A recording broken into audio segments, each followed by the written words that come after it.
I'm with a very interesting person.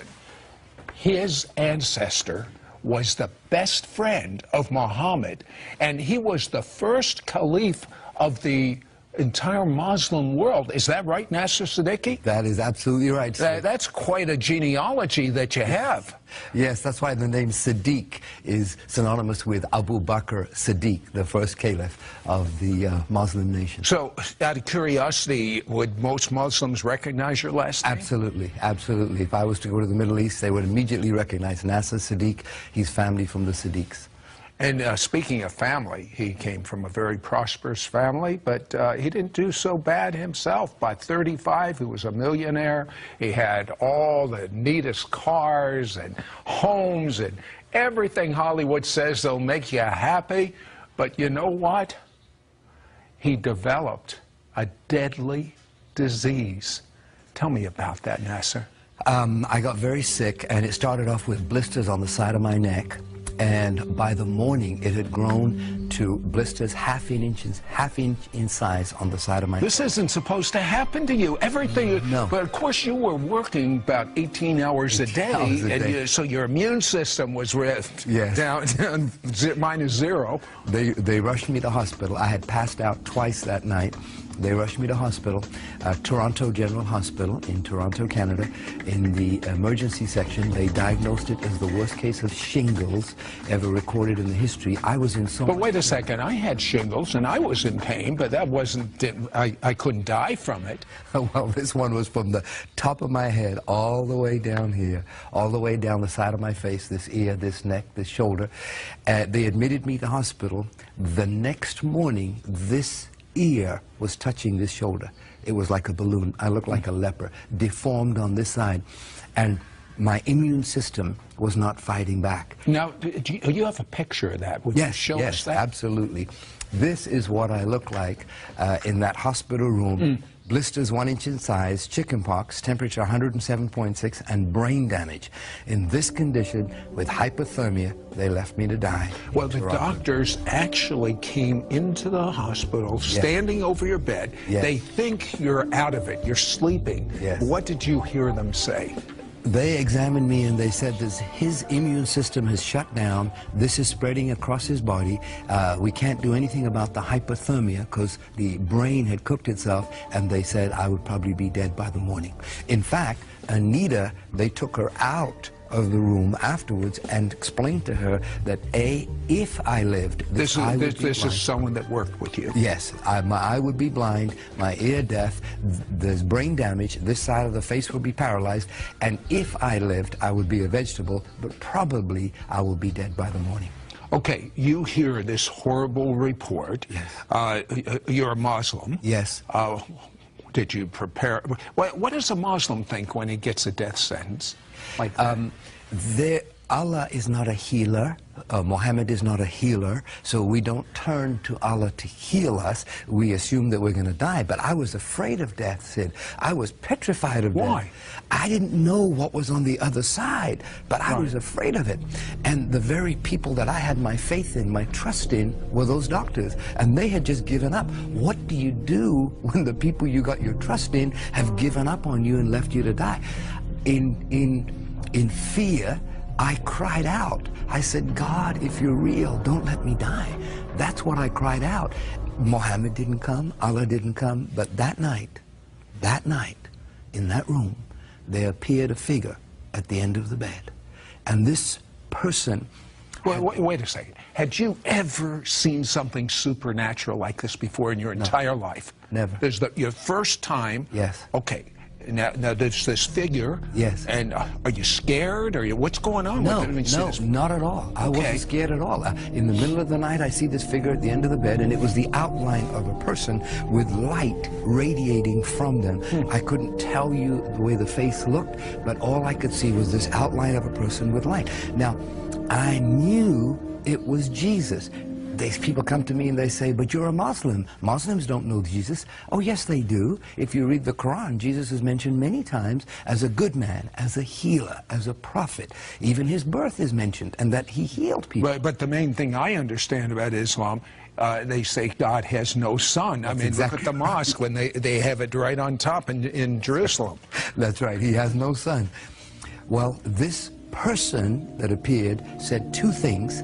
I'm the God of the Christians, and I'm the God of Abraham, Isaac, and Jacob. Wait a second. As a Muslim, isn't it Abraham, Ishmael, and Jacob? That's right. Ishmael was supposed to be the firstborn, right? Not Isaac, but that's not what this person said. Abraham, Isaac. So to me, it meant a whole lot. But even more astounding was that the next morning, the same doctors walked in and they said, we don't understand what's happened. It is a miracle. It has gone into remission. Instead of spreading, they are starting to decrease. Now, when they said that to you, what did you think? I said, look, I don't know what to tell you, but there was a Did you tell person. You I told them? Oh, they're going to put you in a mental ward. I told them there was Jesus here and he healed me. And a Muslim saying that, they're going to put him away. They didn't believe me. And that became a test case in the city of Toronto. Why is this man alive?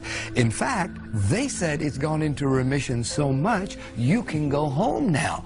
And I said, no, I don't want to go home. That was my security. That little room was my security. You wanted that man to come back? Yes, absolutely. They released me the next day. Now, the problem was that even though it had gone into remission, my head still looked deformed. Right. And so when I would walk down the street, people would cross over the other side. They didn't know what was wrong with me. But what did you do with this man saying, I am the God of Abraham, Isaac, and Jacob? Well, Isaac! I know. Yes, sir. It's like, wait a minute, this doesn't make any sense. Is this Jesus that appeared in my room, is he a prophet, the way the Muslims had taught me all my life, or is he the Son of God? Hold that thought. Let's find out how God supernaturally shows Nasir that he's the Son of God. Jesus is the Son of God. It's the God of Abraham, Isaac, and Jacob. Don't go away. This is amazing.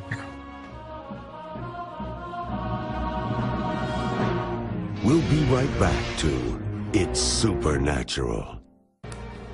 Hello, Sid Roth here with Nasir Siddiki, and Nasir is a Muslim. He is literally dying, the worst case of shingles the hospital had ever seen, and a man comes in, he just intuitively knows that it's Jesus, and he's emanating such love, such light, that healing begins to start in Nasir's body. The doctors don't understand it. They release him. He wasn't completely healed, but he went from no hope to being able to leave the hospital. But he had a problem because this man that visited him, Jesus, said, I am the God of Abraham, Isaac, and Jacob. And if he knew one thing, he knew God has no son. But that's what he said. Exactly so what did you do about that? I had that burning question. Is Jesus really the Son of God? And I got home that day, the day I was released from the hospital. The next morning, I wake up at 6 o'clock. I don't know why I woke up at 6, turned on the television. There were two men, just like here, talking about that very question. And on the screen, it says, is Jesus the Son of God? My goodness. Coincidence? I don't think so. That was the very question that was in my heart. And they're talking back and forth. And they were talking about how God sent his Son to die on the cross for our sins because of his love for us.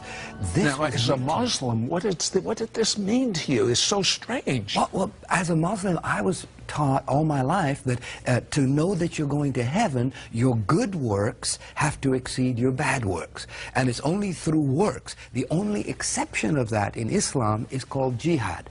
Jihad is when you die for your cause. You die for your God. And here I'm hearing these two men talk about not dying for your God, but your God dying for you.